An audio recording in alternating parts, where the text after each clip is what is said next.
Marcus Williams had grown accustomed to being invisible. For 3 years, he'd mopped these same gleaming marble floors of Henderson Corporate Tower, emptied trash cans that cost more than his monthly rent, and polished conference tables where million-dollar deals were struck. The executives who hurried past him each morning didn't see the calloused hands that had once built custom furniture, or the tired eyes that stayed awake until 2 a.m. helping his 8-year-old daughter Emma with her math homework. They saw only the navy blue uniform with maintenance embroidered on the chest, to a uniform that had become both his armor and his invisibility cloak.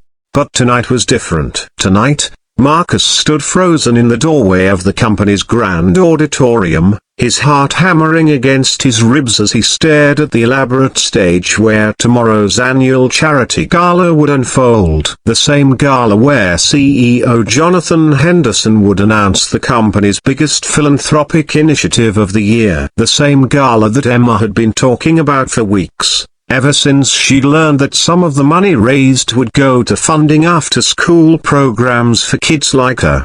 Just one busted light, Marcus whispered to himself, gripping his toolbox tighter. Fix the light, get home to Emma. The auditorium stretched before him like a cathedral, its vaulted ceiling disappearing into shadows. Red velvet seats marched in perfect rows toward the stage, where an army of spotlights waited to illuminate tomorrow's festivities. All except a stubborn stage light that had died during the afternoon's rehearsal, leaving a dark spot in the otherwise flawless lighting design. Marcus had volunteered to stay late when the regular maintenance crew had gone home. Overtime meant an extra $40. And $40 meant Emma could get the new school supplies she needed without him having to choose between notebooks and groceries again. As he climbed the narrow ladder behind the stage, Marcus's mind drifted to the conversation he'd had with Emma that morning. She'd been unusually quiet over her bowl of generic cereal, stirring the milk with mechanical precision. "Dad," she'd finally said, not looking up. "Do you think rich people are happier than us?" The question had hit him like a punch to the gut. At 8 years old, Emma was already noticing the difference between their cramped one-bedroom apartment and the sprawling houses of her classmates. She was beginning to understand why she wore the same 3 outfits in rotation while other kids showed up in different designer clothes every day. "Happiness doesn't come from money, sweetheart," he'd told her, kneeling beside her chair. "It comes from the people who love you and the good you do in the world." Emma had nodded solemnly, but Marcus had seen the doubt flickering in her dark eyes that mirrored his own. How could he expect an 8-year-old to believe that when the evidence suggested otherwise, when her father worked 3 jobs just to keep a roof over their heads while other dads took their kids on Disney vacations? Now, 30 feet above the stage floor, Marcus wrestled with the burnt-out bulb. The metal housing was hot despite the light being dead, and his fingers fumbled with the unfamiliar fixture. This wasn't the simple maintenance he was used to, replacing fluorescent tubes in office buildings and fixing leaky faucets. This was precision lighting equipment, worth more than he made in 6 months. The bulb finally gave way with a sharp crack,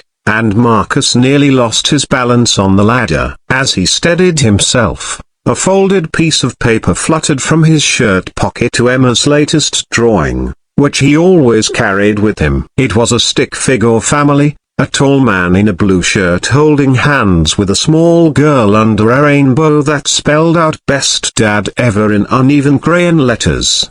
Marcus smiled despite his exhaustion. Emma had always been his light in the darkness, his reason to keep going when every muscle ached and every bill felt insurmountable. She was the reason he'd taken this job in the first place. He had steady hours, health insurance, and benefits that his previous construction work couldn't provide after his back injury. He'd never told Emma about the dreams he'd given up, how he'd once run his own small woodworking business, crafting custom pieces that filled him with pride, how he'd lost everything when Sarah, Emma's mother, had left them both for a life she said held more promise than raising a child with a man who lacked ambition. Emma was too young to remember her mother, but Marcus carried that abandonment like a stone in his chest, proof that he wasn't enough, not successful enough, not wealthy enough, not enough, period.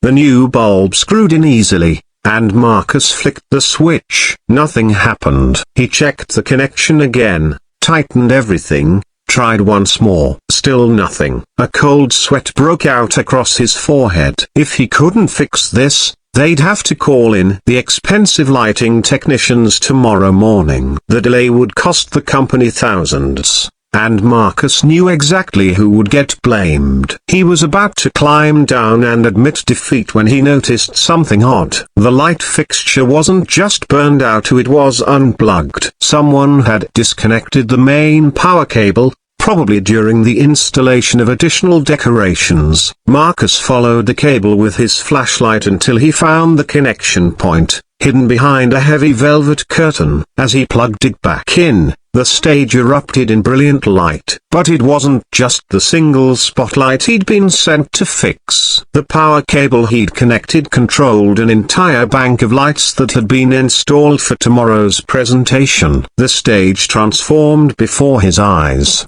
revealing something that made his breath catch in his throat. There, illuminated in perfect detail, was a massive backdrop he hadn't seen in the darkness. A painted mural depicting children of all colors and backgrounds reading, playing, learning. And across the bottom, in gold letters 10 feet high, were the words, "The Emma Williams Educational Foundation." Marcus's legs nearly gave out beneath him. He gripped the ladder, staring at his daughter's name blazing across the stage in lights that seemed to pierce straight through his chest. This had to be a coincidence. There were probably thousands of Emmas in the world. This couldn't possibly be about his Emma, his little girl who wore second-hand clothes and did homework by the light of a desk lamp they'd bought at a garage sale.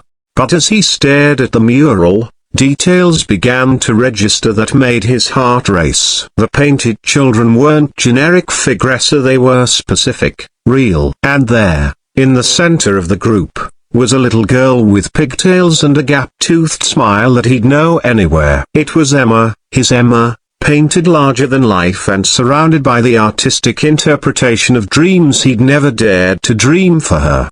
"Mr. Williams?" Marcus spun round so fast he nearly fell from the ladder. Jonathan Henderson stood at the base of the platform, looking up at him with an expression Marcus had never seen on the CEO's face: uncertainty, almost vulnerability. "Mr. Henderson," Marcus stammered, climbing down quickly. "I'm sorry, sir. I was just fixing the light like you asked. I didn't mean to. You weren't supposed to see this yet." Henderson's voice was quiet, measured. "The presentation isn't until tomorrow night." Marcus felt like he might throw up. He'd stumbled onto some private corporate secret, seen something he wasn't supposed to see. His mind raced through possibilities. Or was this some kind of marketing campaign using his daughter's name and image without permission? Was he about to lose his job for discovering it? "Sir, I don't understand what this is, but if there's been some mistake here." Henderson held up a hand, stopping him. "There's no mistake, Marcus." "May I call you Marcus?" Marcus nodded, too confused and frightened to speak. Henderson walked closer, his expensive shoes echoing in the vast space. "3 months ago, my daughter Sophia came home from school talking about her new friend Emma Williams. She couldn't stop talking about how smart Emma was, how kind, how she always shared her lunch with kids who forgot theirs even though she barely had enough for herself." The words hit Marcus like a physical blow. He'd always packed extra crackers in Emma's lunch, telling her they were just in case she got extra hungry, but secretly hoping she'd have something to share if she met someone who needed it more. Sophia started asking questions, Henderson continued. Why didn't Emma have new clothes like the other kids? Why couldn't she come to birthday parties at places that cost money? Why did she always seem tired on Monday mornings? Marcus felt his face burning with shame. He'd tried so hard to shield Emma from their struggles, to make sure she never felt different or less than her classmates. Apparently, he'd failed. So I did what any father would do, Henderson said, his voice growing softer. I investigated. Not to intrude, but to understand. Do you know what I found? Marcus shook his head, not trusting his voice. I found a single father working 3 jobs to support his daughter. A man who'd given up his own business to take a job with health insurance when his child needed it. A man who volunteers at the food bank every Sunday morning, even though he probably qualifies for their services himself. A man whose daughter tells everyone who listen that her dad is her hero. Tears were streaming down Marcus's face now, but he couldn't speak, couldn't move. I found a little girl who tutors other students during recess instead of playing,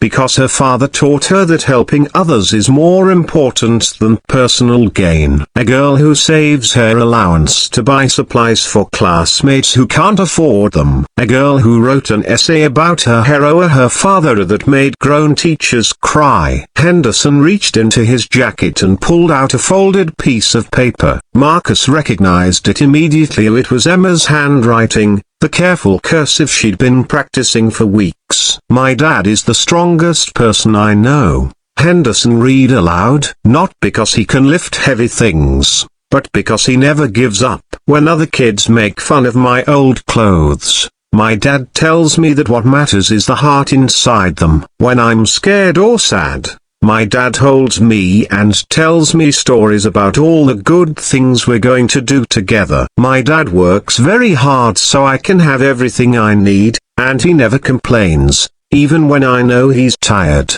My dad says that being rich means having people who love you, and that makes us the richest family in the world. Marcus was sobbing now, his shoulders shaking as 3 years of exhaustion, fear, and love poured out of him in the blazing stage lights. Henderson approached slowly and placed a gentle hand on his shoulder. The Emma Williams Educational Foundation, Henderson said quietly, will provide scholarships, after-school programs, mentorship opportunities, and support for families like yours. Families where love and character matter more than bank account balances. The foundation launches tomorrow with a $10 million endowment. Marcus looked up at him through his tears. I don't understand. Why? Henderson's eyes were bright with unshed tears of his own. Because my daughter came home one day and asked me a question that changed everything. She asked me why I spent so much time making money when I could be spending time making a difference. She asked me why her friend's dad,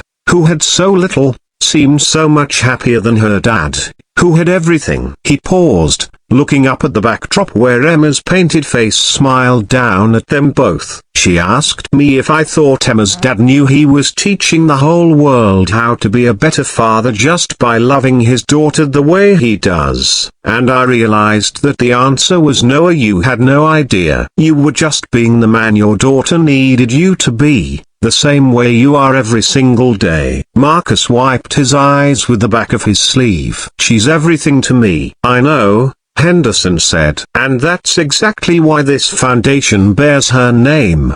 Because Emma Williams represents every child who deserves a chance, and you represent every parent who's willing to sacrifice everything to give them that chance. He handed Marcus an envelope. Inside is a contract offering you a position as the foundation's community outreach coordinator. The salary is 4 times what you're making now, with full benefits and a flexible schedule so you can be the father Emma needs. If you're interested. Marcus stared at the envelope in his shaking hands. I don't have a college degree. I'm just a janitor. You're a man who raised a daughter who changes everyone she meets just by being who you taught her to be. Henderson replied, "You're a man who sees the good in people and brings out the best in them. You're exactly what this foundation needs." The two men stood in comfortable silence for a moment, surrounded by the warm glow of the stage lights. Finally, Marcus looked up at the painted mural of his daughter. "Will you tell me something honestly, Mr. Henderson?" "Jonathan, and yes, anything. Are rich people happier than the rest of us?" Henderson followed his gaze to the mural, where painted children of all backgrounds played together under a rainbow not unlike the one Emma had drawn in crayon. "I used to think so," he said quietly, "but I've learned something from watching you and Emma. Wealth isn't about what you have, it's about what you give. And by that measure, Marcus Williams, you're the richest man I've ever met." As they walked towards the exit together, Marcus pulled out his phone to call Emma. He couldn't wait to hear her voice, to tell her about the extraordinary thing that had happened, to let her know that sometimes dreams really do come true. But first, he wanted to tell her something even more important. He wanted to tell her that she'd been right all along. They were already the richest family in the world, because they had each other. Everything else was just extra light.